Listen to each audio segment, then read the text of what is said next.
Salut les gens, c'est Shark. Je vais continuer ma petite vidéo d'hier où j'ai évoqué le bob et juste évoqué en fait. Donc là on va trouver un endroit pour s'arrêter un petit peu plus loin et puis je vais vous expliquer ma conception du bob. J'insiste sur le mât parce que chacun a un peu ses idées, son vécu, waouh, son vécu, ses expériences, l'endroit où on habite. Enfin, il y a énormément de paramètres qui rentrent en jeu, mais on va détailler un petit peu ça. Allez, on se retrouve dans 5 minutes dès que je trouve un endroit sympa pour s'arrêter. Là, j'ai suivi une piste de pompier, puis d'un seul coup, elle s'est arrêtée dans un cul-de-sac. C'est chaud, chaud, chaud.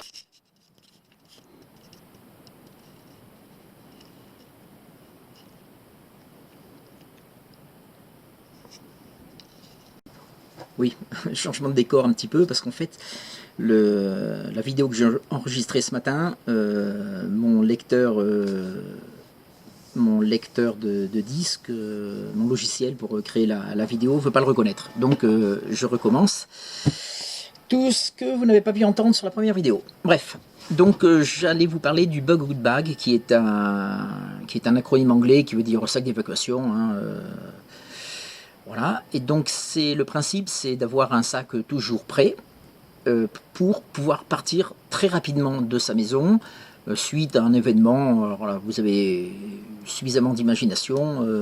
Imaginez que vous avez un feu de cheminée en pleine nuit, vous vous réveillez, il y a de la fumée partout. Si vous sortez tel quel, vous allez vous retrouver en pyjama au mois de novembre dans la rue, et le principe c'est de dire merde, il y a quelque chose, je pars, je prends mon sac, et avec ça je peux me démerder entre 2 et 4 jours à la louche, à peu près. Faut pas confondre, il y a tellement de sortes de sacs, le sac bushcraft, le sac rando, le sac machin, le sac etc.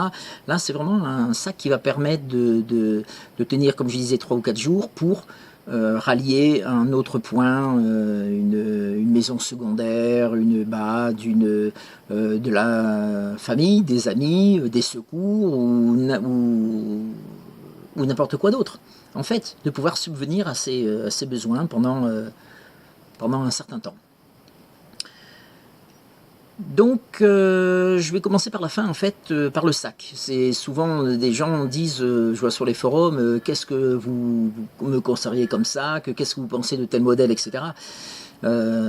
C'est l'été, c'est l'hiver, il y a plein de paramètres qui rentrent en jeu. Et en fait, un sac qui se choisit en dernier, en fonction du matériel que l'on a et que l'on veut amener. Alors je précise que le sac d'évacuation, vous allez le faire évoluer selon les saisons.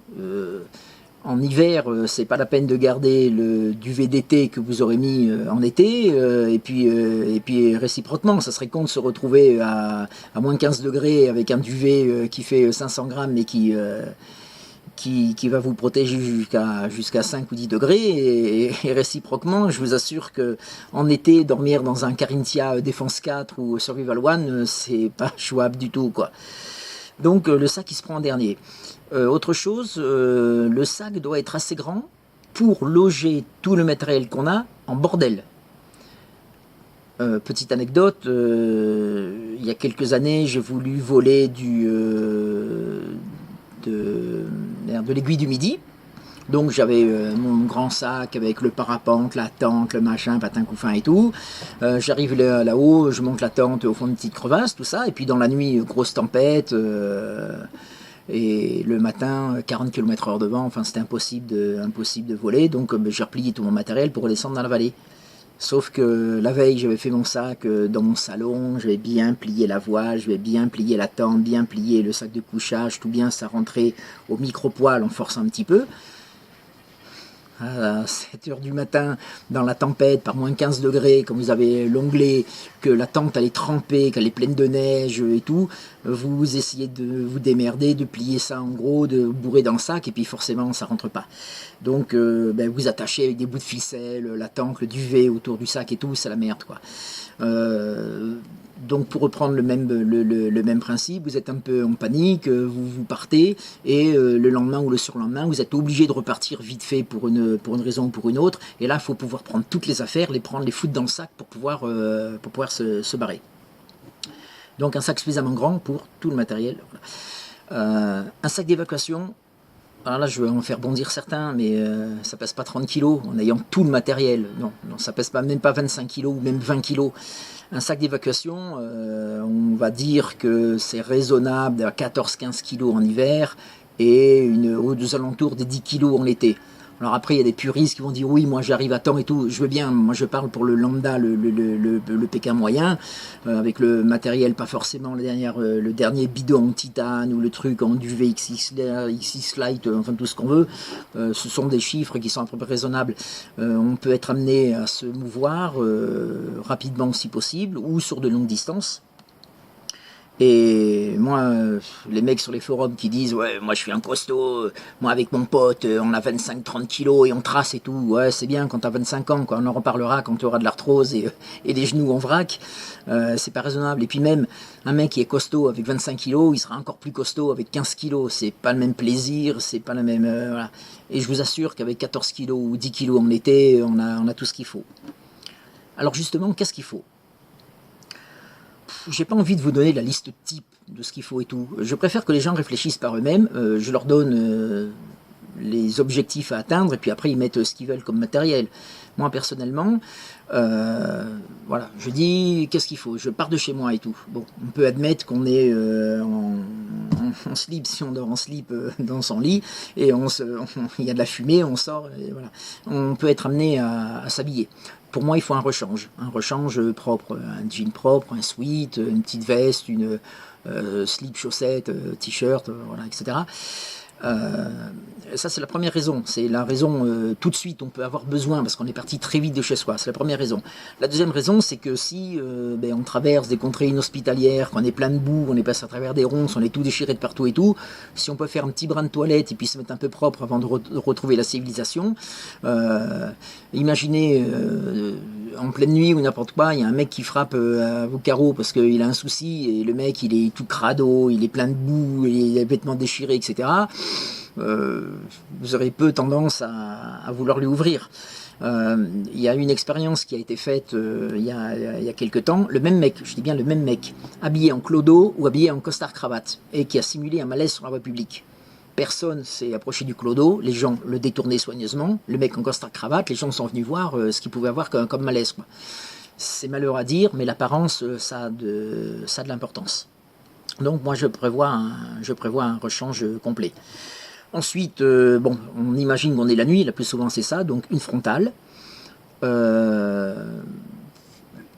un peu de matériel, un couteau. Moi je préfère dans ce genre de situation, plutôt que d'avoir le couteau bushcraft qui est vraiment très très spécialisé, le couteau de survie, etc. La lame simple, c'est d'avoir un outil multifonction type Laserman, Gerber ou un truc de qualité, c'est possible. Hein. Ça serait dommage d'acheter des chinoiseries que j'aime bien par ailleurs pour certains articles, mais pour un couteau, avoir un truc sérieux. Gerber fait des très bons modèles aux alentours des 35-40 € à peu près. Alors donc le couteau, etc. Une trousse de secours.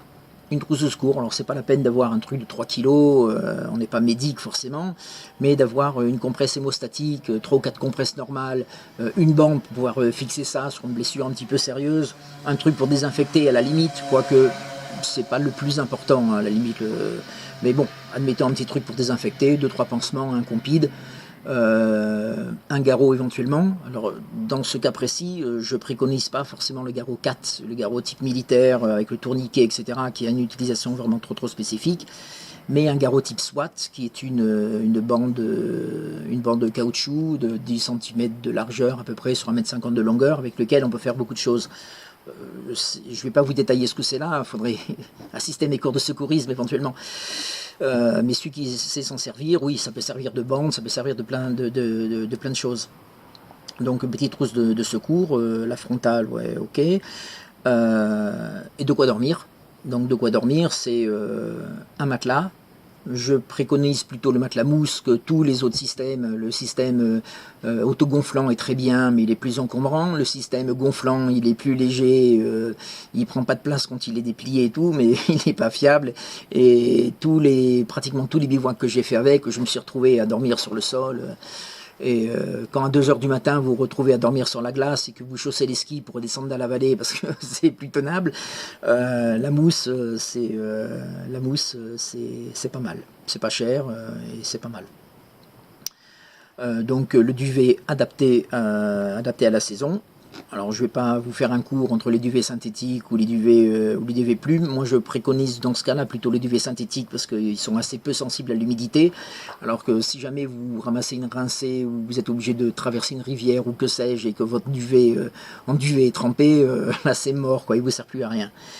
Pour moi c'est trop spécifique le truc en duvet. Et c'est beaucoup plus cher. Une grosse couverture de survie pour s'isoler du sol et éventuellement une bâche avec un peu de ficelle pour pouvoir se faire un abri, s'abriter du vent, etc. C'est pas mal. Un demi-litre de flotte et un bon filtre. Et après, il y a vraiment peu de chances que vous tombiez sur une contrée trop sèche. Si vous êtes dans ce cas-là et vous savez que vous n'aurez pas d'eau dans les 3 jours, prenez 2 litres de flotte ou 3 litres de flotte, prenez 2 ou 3 kilos. Mais sinon, moi je me démerde toujours avec un demi-litre de flotte et avec un filtre, et au fur et à mesure je bois, je me sers dans des abreuvoirs, dans des rivières, dans des trous d'eau, dans des flaques, dans des trucs comme ça, dans des étangs, dans des lacs, tout, et j'ai jamais manqué de flotte jusqu'à présent. Donc ouais, ça, et puis voilà, pour moi c'est tout. J'ai pas oublié la bouffe. J'ai pas oublié la bouffe. Tout simplement, c'est que dans ce genre de situation, je préfère être plus léger et pas bouffer pendant 3 jours. C'est bon pour la santé. Vous n'allez pas mourir et vous n'allez pas avoir des pertes significatives de rendement parce que vous boufferez pas. À la limite, amenez 4 ou 5 barres de céréales et point. Ça vous économise la popote, les couverts, le réchaud, le gaz, le machin, le patin couffin, etc. Un contenant pour faire chauffer la flotte avec un feu éventuellement. Ouais, pourquoi pas qui irait avec votre filtre, hein, un contenant de 1 litre en alu, ça suffira largement pour... voilà, il n'y a pas besoin pour moi, il n'y a pas besoin de s'alourdir avec 1 kilo, voilà, c'est pas la peine. Amenez un saucisson qui vous fera les 3 jours, et soit vous ravitaillerez sur place, soit vous ne mangerez pas, et puis vous perdrez les 2 ou 3 kilos que vous avez en trop, et ça ira très bien. Et avec ça, je ne sais pas si j'oublie quelque chose, je fais ça vraiment à l'arrache, je ne crois pas que j'oublie grand chose. Ouais, de quoi s'éclairer, de quoi se soigner, de quoi se changer, de quoi dormir. 10 kilos, 10 kilos ça me paraît même lourd en été. 14 kilos en hiver, ouais, c'est pas trop mal. C'est pas trop mal, avec une polaire, avec un bonnet. Bien. Ah oui, si j'ai failli oublier un petit truc. Moi je crois qu'il est très important de prendre des protections. Simplement des gants en cuir, des bons gants en cuir et des lunettes transparentes. Suivant le cas, au pire vous en servirez pas, mais ça va peser 50 grammes le total, mais on ne peut pas se permettre en situation dégradée, on va dire, d'être blessé, de se ramasser une branche dans un œil la nuit en marchant, ou se couper avec son couteau, ou tomber, on s'entrave, on tombe, on se râpe les mains, et en situation un petit peu délicate, c'est toujours gênant. Bon, j'espère que cette fois-ci, cette prise c'est la bonne, je monte ça, et puis